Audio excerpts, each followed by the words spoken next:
Though I speak in the tongues of men and of angels, but have not love, I am as sounding brass or a tinkling cymbal. And though I have the gift of prophecy and understand all mysteries and all knowledge, and though I have all faith so as to remove mountains, but have not love, I am nothing.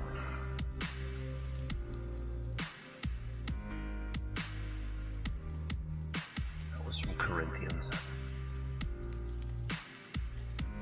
And someday, after mastering the winds, the waves, the tides, and gravity, we shall harness for God the energies of love.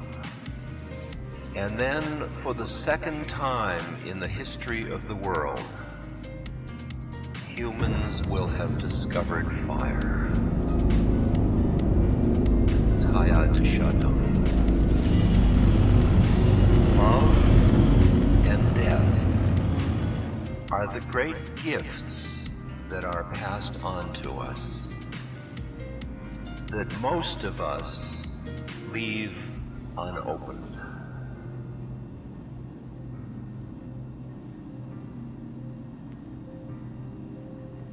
That is from Rilke.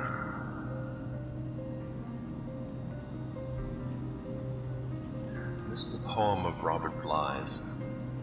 A man and a woman sit near each other, and they do not long at this moment to be older or younger, nor born in any other nation, or time, or place. They are content to be where they are, talking or not talking. Their breaths together feed someone we do not know. The man sees the way his fingers move. He sees her hands close around a book she hands to him. They obey a third body that they share in common. They have made a promise to love that body. Age may come, parting may come, death will come. A man and a woman sit near each other. As they breathe, they feed someone we do not know,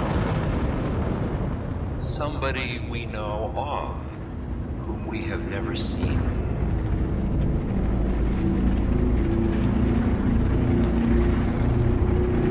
Just keep letting these run through you. Like Chinese food, don't hold on to them, just let them come and go. They'll each touch you in the way they need to touch you. This is from the I Ching. The master said, "Life leads the thoughtful person on a path of many windings.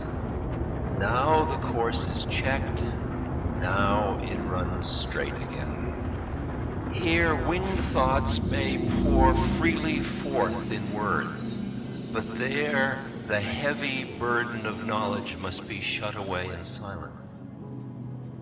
But when two people are at one in their inmost hearts, they shatter even the strength of iron or of bronze. And when two people understand each other in their inmost hearts, their words are sweet and strong, like the fragrance of orchids. Path of love. Path of the heart. Path of emotion.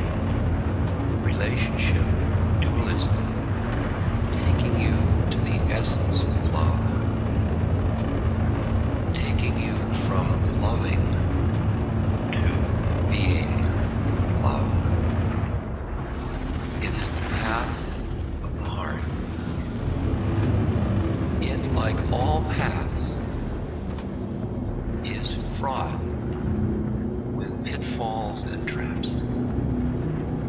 And most of our emotions either are in the service of our minds or are frightening things that overwhelm us and make us afraid, so we protect ourselves from them. So we come through life a little bit like hungry ghosts.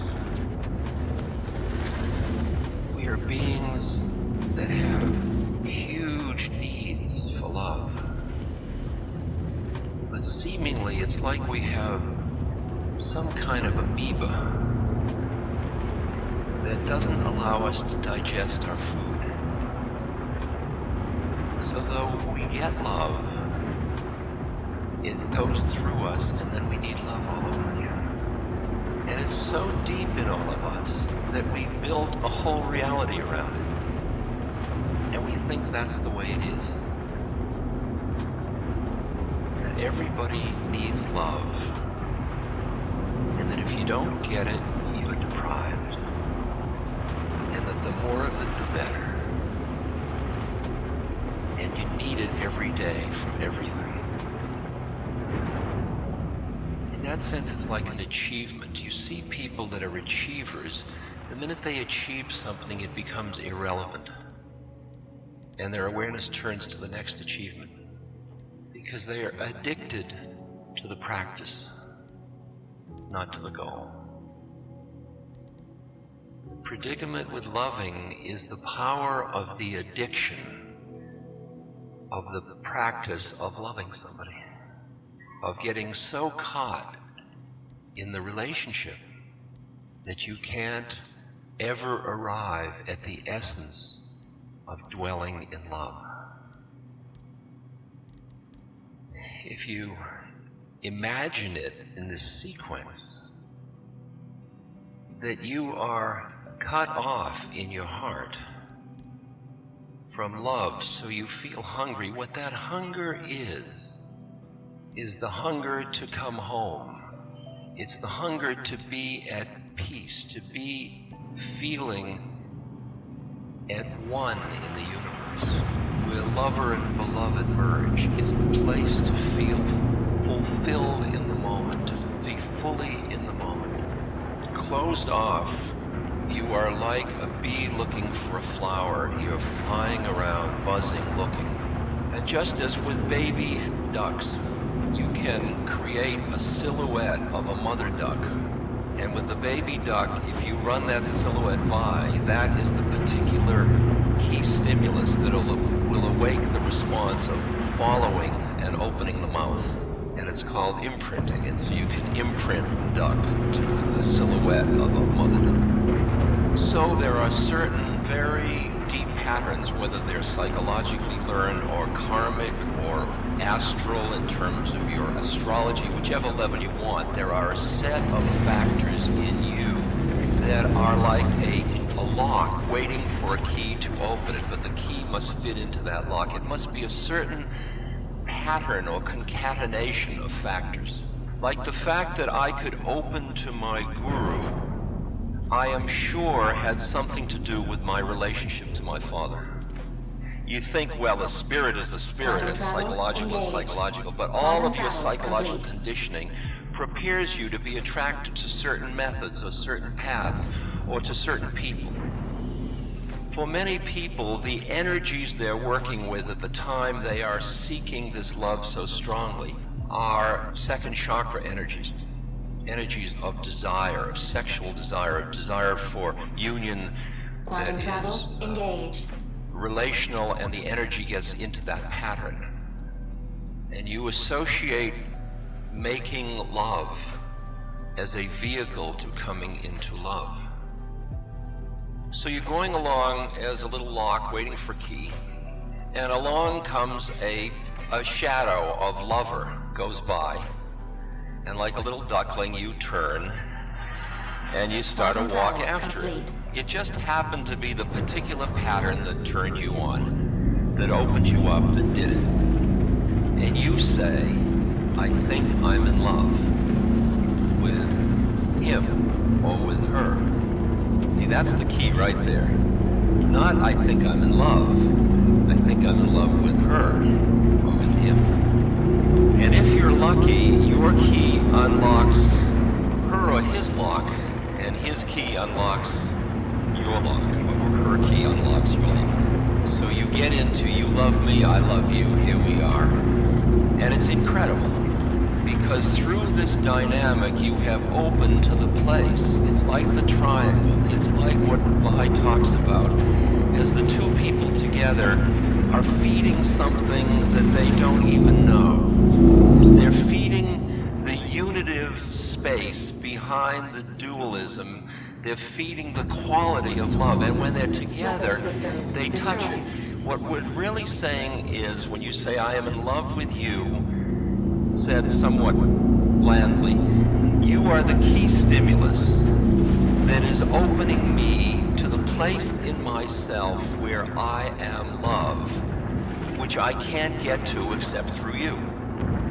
So you can imagine if you've been going around like a hungry ghost, starving for love, and you suddenly meet somebody that opens you to this well, this reservoir, this ocean of love, this ocean of feeling at home, and it's all rye bread. You know, you're just so happy. That quality that happens when you open to that, and you did it through meditation, or you did it through falling in love, whatever your method was, through acid, whatever you did it through, don't you get addicted to your method. You know, if acid did it, you want to know who your connection is, don't you? So if you met a master and the master shared with you a method, and the method worked to tune you to the place in yourself of awareness of love, you end up loving that method and you love that master, and the minute you do it, you get really drunk on it and very addicted to it. And fanatics in every religion are really, you call them adepts or addicts, because all methods are traps. And yet the bizarre thing about methods is they don't work unless you get trapped.